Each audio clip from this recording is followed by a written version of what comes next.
Hey everyone, it's Sam here and I'm back with another, well, this one's Halloween themed, but another 3D project, and these are great for many occasions. If you imagine this with Christmas decoration all over it, I think it would look brilliant because the top of this looks like the rooftop. So it could be Santa, you could have Rudolph or the reindeer, you could have a little chimney there as well. I think it would look really, really fun. And I'm going to be filling these with hot chocolate mix so they can make it up themselves and lots of treats, and I might even pop a gift card in there. The top here is all held together with hook and loop, and then you can see the 2 coffee cups. I'll show you all of the supplies and where I've got them from. You could pop them through, so if you want to, you know, have these separate, obviously you can do, and whoever I'm giving this to, if they want to keep these, they can. Just be careful with the decoration on there. But I wanted them to go into something that would stay as a 3D piece like this one does, and you can see that it displays really nice with the decorations on the front. I think it's adorable, very easy to make, so let's get started. So these are the cups that I use. These are the ones that I shared last year for a project. They are from B&M, £2. You get 10 hot drinks cups, and they're the 12-ounce ones. Obviously they're all going to vary, but seeing how I put this together, you should be able to adapt it to any kind of cups that you've got. So I've got the 2 there, I've got the lids as well, which come in the pack. You want to cut yourself a piece of cardstock. This is 11 by 8 1/4. Along the 11-inch side, you're going to score at 1/2 inch, 3.5, 7.5 and 10.5.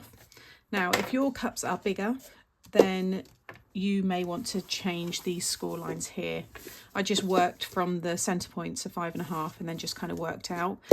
I'm not going to be cutting my aperture the same diameter as the largest point. It's probably going to be something around there, but you want to make sure that your 2 cups can fit nicely in the bottom part here. And then take your nesting dies and you just want to play around with what size. See, I think that's going to be too small, so maybe that next one might be just right, because what I want to do is have, yeah, perfect. So they need to be able to hold, you know, they're not going to fall through. And then I'm going to have decoration on here. I'm going to attach it using foam so that it will catch against this as well. So the holster will stay up and it won't drop down. So if you have these mugs, you want a diameter that's around 3 1/4. And then you want to line it up so they're equally spaced in this middle section here. So that's 5/8. Yeah, and then I can have that one 5. I'm going to do mine so they come in 5/8 of an inch from each side here, and then just make sure that they're equally spaced there as well. I'm going to take that down and run that through my die machine.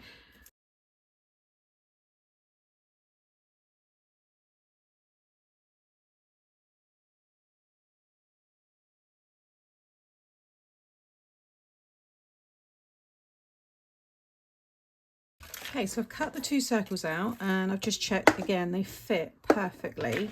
So this is going to come up and then it's going to come around, and then we're going to attach the handle part. But you can see there how cool this is going to look once it's all decorated.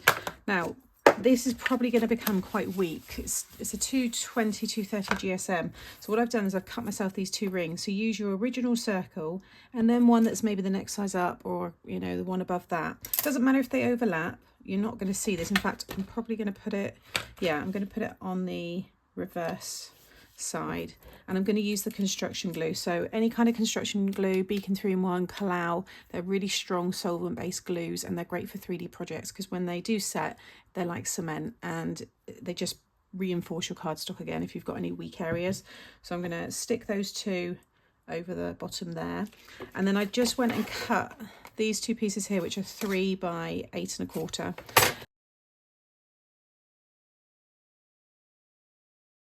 Okay, so that is now all secure, and already I can feel that's strengthening. So with these ones here, I'm going to use the inverted scallop.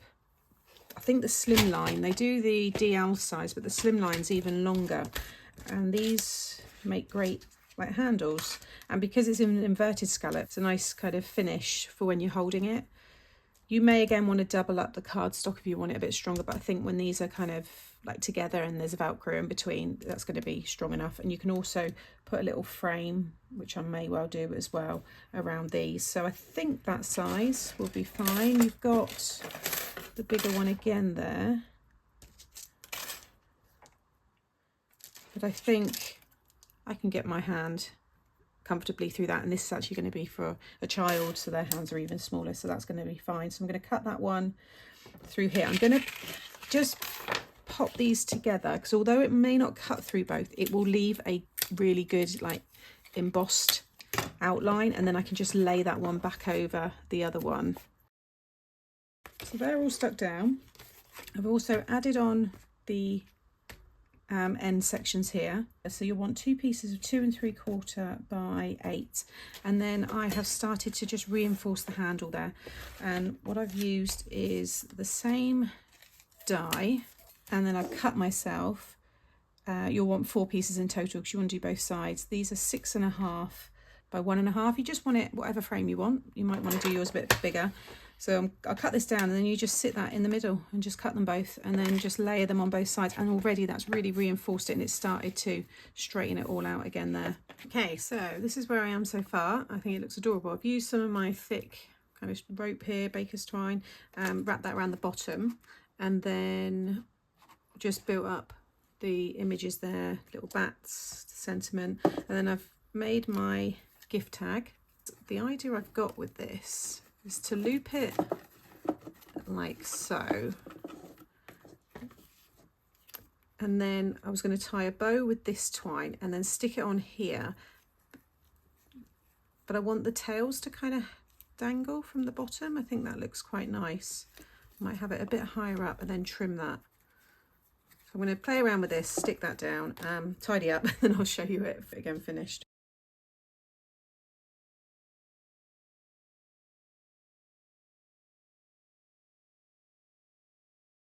So there is everything finished. Really pleased with this. I think it's very cute. Nice little dangle there, little gift tag. Have it that side. I kind of liked it. I don't know, either or. And I've just done it on the one side so you can still get in there. See the back there, all nice and neat. And it stands up, it doesn't drop down, which is what I wanted. But really looking forward to filling that with some hot chocolate and, like I said, some really fun little Halloween treats to go inside. I might even put a little gift card in there as well.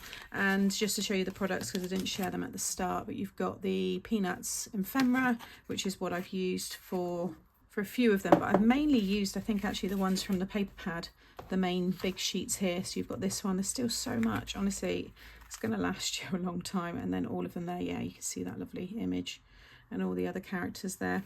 So as always, all the product that I've used I will have linked in the description box below the video. Make sure you're subscribed to my channel so you don't miss out on future videos and the rest of my Halloween series, and I'll have that Halloween series coming up now in a playlist if you want to go and watch it next. Take care, bye.